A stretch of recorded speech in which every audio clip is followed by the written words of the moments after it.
Jangan sampai Ramadan kita temukan, tapi kita tidak mendapatkan makna yang mendalam. Kita dipertemukan dengan bulan suci Ramadan, tapi tidak ada jejak-jejak kebaikan yang tertinggal di hati dan perbuatan kita.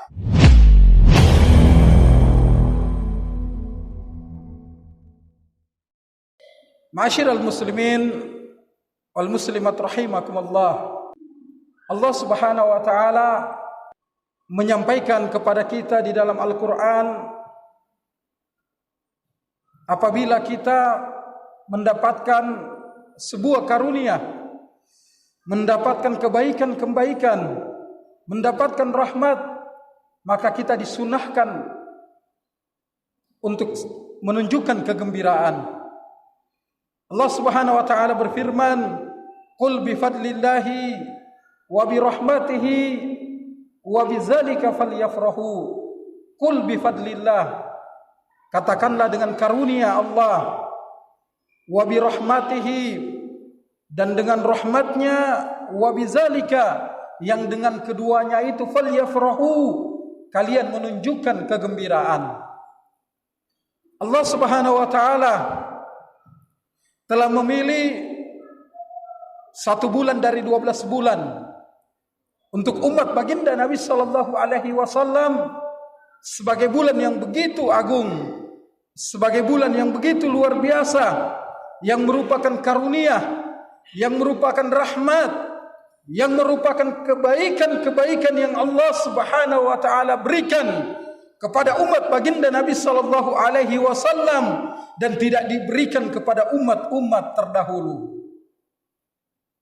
Kalau kita melihat umur umat baginda Nabi sallallahu alaihi wasallam hanya berkisar di kisaran 60-an tahun. Kalau ada yang berumur 70, maka itu bonus. Kalau ada yang berumur 80 sudah sedikit. Kalau ada yang berumur 90, kebanyakan itu sudah merepotkan orang banyak. Relatif umur umat baginda Nabi sallallahu alaihi wasallam 60-an tahun. Sementara umat-umat terdahulu, umat-umat para nabi terdahulu, mereka berumur ratusan tahun, 200, 300, 500-an tahun. Mereka membersamai nabi-nabi mereka dengan melakukan berbagai macam ibadah dan ketaatan dengan usia mereka yang cukup panjang. Namun umat baginda Nabi sallallahu alaihi wasallam hanya diberikan rentang kehidupan 60-an tahun, 63 umur baginda Nabi, maka umatnya juga tidak jauh daripada umur yang seperti itu. Namun karena karunia Allah yang luar biasa, begitu rahmatnya Allah kepada umat baginda Nabi sallallahu alaihi wasallam, Allah pilihkan 1 bulan dari 12 bulan yang kemudian bulan itu menjadi bulan yang begitu agung. Nabi sallallahu alaihi wasallam menyampaikan kepada umatnya, "Qad ja'akum Ramadan." Telah datang kepada kalian bulan Ramadan, syahrun mubarak, bulan yang diliputi dengan keberkahan. Iftaradallahu alaikum siyama, Allah mewajibkan atas kalian berpuasa di bulan itu. Tuftahu fihi abwabul jannah, Allah bukakan pintu-pintu syurga di bulan itu. Wa tuqlaqu fihi abwabul jahim, Allah tutup pintu-pintu neraka di bulan itu. Wa tughallu fihi syayatin, dan dibelenggu syaitan-syaitan di bulan itu. Kemudian Nabi mengatakan, fihi, di dalam bulan itu, lailatun, ada 1 malam, ada 1 malam, khairum min alfi syahr, khairum min alfi syahr, yang lebih baik dibandingkan dengan 1000 bulan, yang setara dengan 1000 bulan. Man hurima khairaha, barang siapa yang terhalang mendapatkan keberkahan bulan itu, barang siapa yang terhalang mendapatkan keberkahan malam itu, faqad hurima, maka sungguh-sungguh benar-benar dia terhalang. Nabi memberikan penyampaian kepada kita semua dan menggambarkan bulan Ramadan sebagai syahrun mubarak, bulan yang diliputi dengan keberkahan. Apa makna keberkahan itu? Para ulama mengatakan keberkahan itu adalah ziyadatul khair, bertambahnya kebaikan-kebaikan. Berarti bulan yang penuh keberkahan, bulan yang diliputi keberkahan, syahrun mubarak, menggambarkan kepada kita bahwa di bulan itu kebaikan-kebaikan yang dilakukan akan diganjar berkali lipat. Kebaikan-kebaikan itu akan mengundang kebaikan-kebaikan yang lain. Kebaikan-kebaikan itu akan dinilai luar biasa di sisi Allah Subhanahu wa taala. Ziyadatul khair, bertambahnya kebaikan-kebaikan, itulah barokah, itulah berkah. Nabi memberikan penjelasan bahwa Ramadan itu dikatakan salah satunya sebagai syahrun mubarak, bulan yang penuh dengan keberkahan.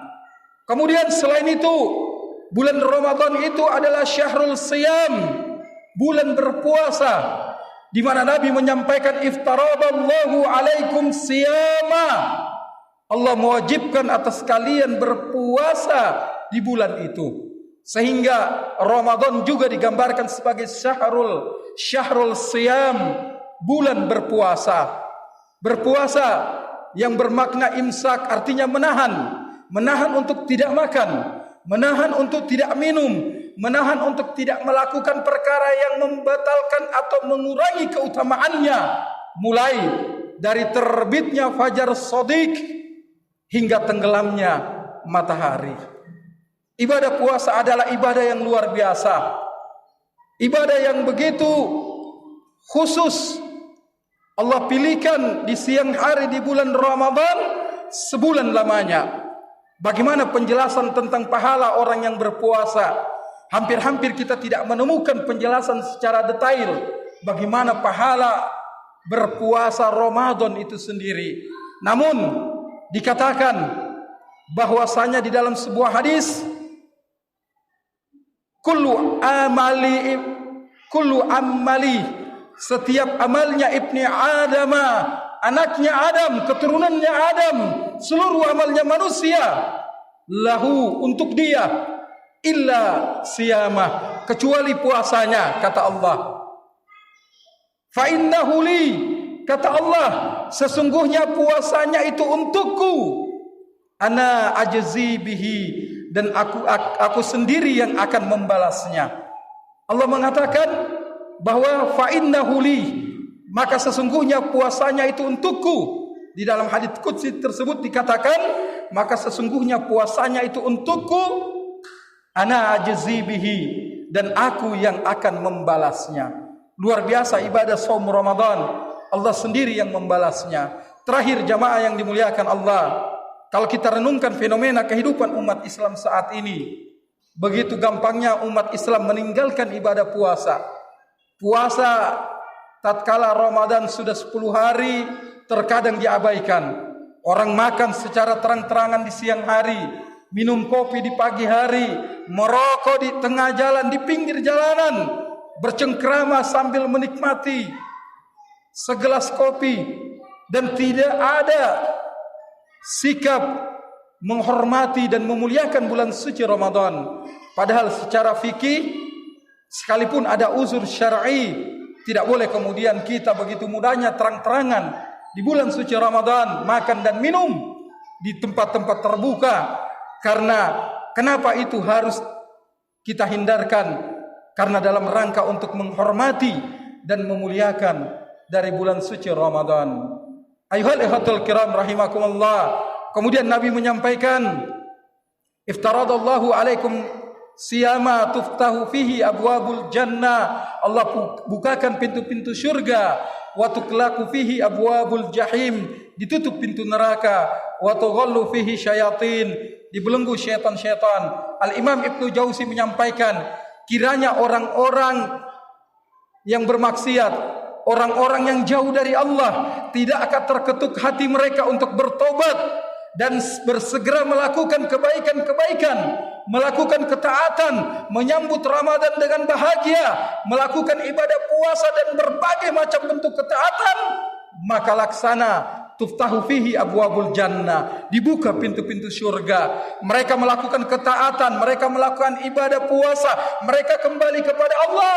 Wa tuqlaqu fihi abwabul jahim wa tughallu fihi syayatin. Laksana pintu-pintu neraka itu ditutup dan syaitan-syaitan itu dibelenggu. Syaitan dibelenggu tatkala kita benar-benar menjalankan ibadah puasa. Asyamu junnah. Puasa itu adalah perisai, puasa itu adalah benteng, puasa itu adalah penghalang daripada bisikan-bisikan untuk melakukan kemaksiatan. Tatkala hati kita tergoda bermaksiat, tatkala hati kita tergoda berbuat yang buruk, maka kita ingat bahwa kita sedang berpuasa dan kita berada di bulan Ramadan, maka ini menjadi penghalang kita untuk melakukan berbagai macam bentuk kemaksiatan, sehingga dikatakan wa tughallu fihi syayatin, syaitan-syaitan itu dibelenggu. Kemudian Nabi mengatakan man hurima khairaha faqad hurima, barang siapa yang terhalang mendapatkan keberkahan bulan itu, termasuk terhalang mendapatkan keberkahan malam itu, faqad hurima, maka sungguh benar-benar dia terhalang. Jangan sampai Ramadan kita temukan tapi kita tidak mendapatkan makna yang mendalam. Kita diperjumpakan, dipertemukan dengan bulan suci Ramadan, tapi tidak ada jejak-jejak kebaikan yang tertinggal di hati dan perbuatan kita. Jangan sampai Ramadan ini berlalu sebagaimana berlalunya Ramadan di tahun-tahun yang lalu, tanpa kita sadari belum tentu ada di antara kita yang memastikan dirinya akan berjumpa dengan Ramadan di tahun yang akan datang. Oleh karena itu, mari kita bersemangat menyambut Ramadan, dan saat ini kita berada di dalam Ramadan, kita bersemangat melakukan ketaatan, kita bergembira melaksanakan berbagai macam amalia Ramadan, dan kita berdoa kepada Allah agar kita dihindarkan dari golongan orang-orang yang manhurima khairaha, siapa yang terhalang mendapatkan keberkahan bulan itu, termasuk keberkahan malam Lailatul Qadar, faqad hurima, maka sungguh dia benar-benar terhalang. Kita berdoa kepada Allah agar kita tidak termasuk golongan tersebut, melainkan kita golongan yang mendapatkan keberkahan bulan suci Ramadan dan mendapatkan kemuliaan malam Lailatul Qadar. Ma'asyiral muslimin wal muslimat rahimakumullah, demikian yang bisa kami sampaikan pada malam yang berbahagia ini. Mohon maaf jika ada segala kekurangan dan kesalahan. Semoga Allah menerima ibadah puasa kita sebulan lamanya, menjadikan kita hamba-hamba yang senantiasa terjaga keimanan, keistiqomahan dalam melakukan ketaatan. Subhanakallahumma wa bihamdika asyhadu an la ilaha illa anta astaghfiruka wa atubu ilaik. Assalamualaikum warahmatullahi wabarakatuh.